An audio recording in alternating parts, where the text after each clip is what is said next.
आज का ये एपिसोड शुरू करने से पहले एक छोटी सी बात। क्या आप भी अपना पॉडकास्ट बनाने की सोच रहे हैं?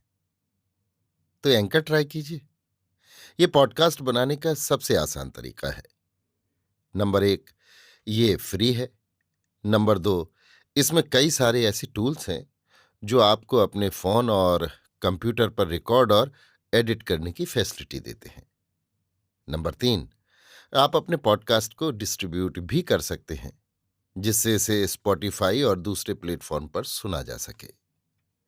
तो डाउनलोड कीजिए फ्री एंकर ऐप या विजिट कीजिए anchor.fm पर अपना पॉडकास्ट स्टार्ट करने के लिए। ये तो थी एक छोटी सी जानकारी, और अब शुरू करते हैं एपिसोड का सिलसिला। तो आज के एपिसोड में लीजिए सुनिए आचार्य चतुर्सेन शास्त्री के लिखे उपन्यास सोमनाथ के 20वें भाग ईद का दरबार को मेरी यानी समीर गोस्वामी की आवाज में। गजनी नगर के निकट कोहे सुलेमान की तराई में एक खुशनुमा घाटी थी जो तमाम तातार में फूलों की घाटी के नाम से विख्यात थी। ये खुशनुमा घाटी 12 मास चमेली और गुलाब से आच्छादित और उन्हीं के फूलों से सुवासित रहती थी।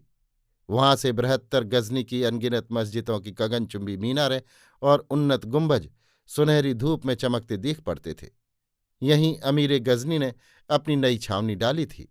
वो आज ईद का दरबार अपने शाही दीवान खाने में न करके अपने उन योद्धाओं के बीच करना चाहता था जिनके साथ उसने 21 वर्ष तक धरती को रौंदा था, अपनी वज्र की एड़ियों से देशों नगरों और जनपदों को कुचला था, रक्त की नदियां बहाई थीं, अपने हाथ से काटे हुए लक्ष लक्ष नरमुंडों पर विजय स्तंभ स्थापित किए थे, मृत्युदूत बनकर जीवन का विनाश किया था। 20,000 गोल तंबू वृत्ताकार फैले थे। इन पर रंग बिरंगी रेशमी पताकाएं हवा में लहरा रही थीं। सबके बीच में महमूद का विशाल खेमा था, जिसका हर बाजू 125 कदम लंबा था। उसकी ऊंचाई 3 नेजों के बराबर थी और उसका मध्यभाग 12 ऐसे स्वर्ण स्तंभों पर टिका था जिनकी मोटाई मनुष्य की मोटाई के बराबर थी। लाल रंग की 500 रेशमी डोरियां उस विराट खेमे को थामे हुई थीं। नीली पीली लाल और हरे रंग की पट्टियों से खेमे का बाहरी भाग सुसज्जित था। ये समूचा तंबू सफेद चमड़े का बना था। खेमे के फर्श पर बहुमूल्य ईरानी कालीन बिछे थे, जिन पर सुनहरी तारों का काम हो रहा था। खेमे के बीचों बीच ठोस सोने का सिंहासन था, जिसके चारों कोनों पर 4 उकाब चांदी के बने थे। सिंहासन पर कम ख्वाब का चंदोवा तना था, जो रत्न जटित डंडों पर फैला हुआ था।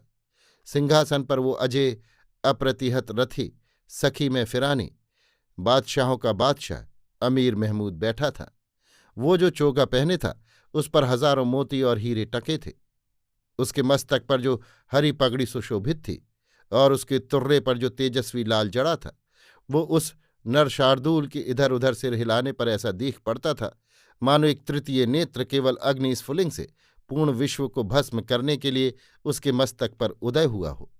उसकी आंखें लंबी और तेज थीं, उनसे कुछ भी नहीं छिपाया जा सकता था। अरबों के प्रिय रत्न जमर्रूद का एक बड़ा तौक उसके गले में पड़ा था।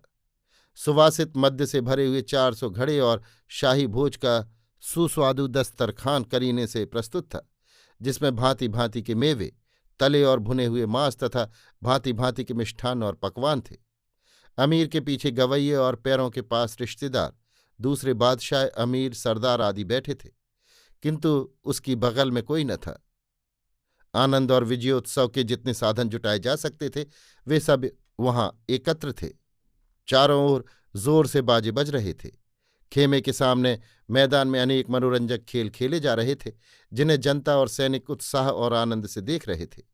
कहीं भाड़ और हसोड़ अपने करतब दिखा दिखाकर लोगों को हंसा रहे थे, कहीं पहलवान कुश्ती लड़ रहे थे, कहीं नट अपने अंग मरोड़ रहे थे, कहीं तलवारबाजी, नेजेबाजी और घुड़सवारी का चमत्कार दिखाया जा रहा था।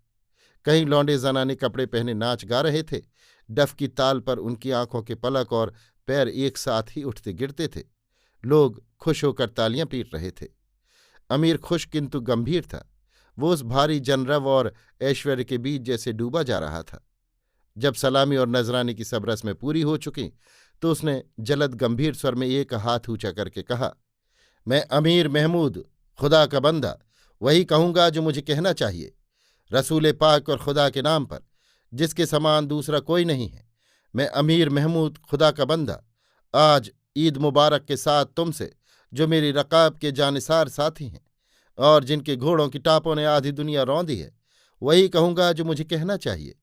हम चल रहे हैं अपनी सबसे बड़ी मुहिम को फतह करने, जिसकी इंतजारी फिरदौसी और अलबरूनी उस काफिर जमीन पर कर रहे हैं जिसकी हर शय दीनदारों के लिए है। दोस्तों, मैं जानता हूं तुम्हारी तलवारों की धार तेज है, तुम्हारे घोड़े तरोताज़ा हैं और तुम्हारे घोड़ों की जीनें, जिन्हें तुम पिछली बार चांदी सोने से भर लाए थे, खाली हो रही हैं और तुम मेरे दोस्त हो, उन्हें फिर से भरने के लिए बेचैन हो।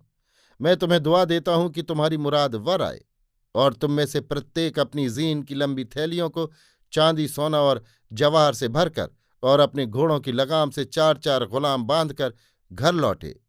आमीन। जय जयकार और तालियों की गड़गड़ाहट से दिशाएं कांप उठीं, बड़े बड़े नक्कारे और ढोल गरज उठे, तलवारें झंझना उठीं, हजारों लाखों कंठों से निकला आमीन आमीन।